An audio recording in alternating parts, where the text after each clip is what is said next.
Gió tháng tư khẽ lay động cành phượng vĩ trước hiên nhà. Những cánh hoa đỏ thắm rơi nhẹ như những nốt nhạc dịu dàng. Trong khoảnh khắc ấy, em biết mình đã tìm thấy anh, như thể mảnh ghép cuối cùng vừa khớp vào bức tranh vốn dĩ còn dang dở của cuộc đời. Ánh mắt anh trao em dịu dàng như nắng sớm, sưởi ấm trái tim em sau bao ngày đông giá.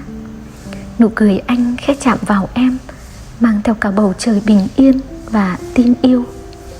Bên anh, mọi lo âu, phiền muộn đều tan biến, chỉ còn lại tiếng trái tim hòa chung một nhịp đập khẽ khàng và bền bỉ. Em không còn tìm kiếm, không còn hoài nghi, bởi vì em đã gặp đúng người, yêu đúng người.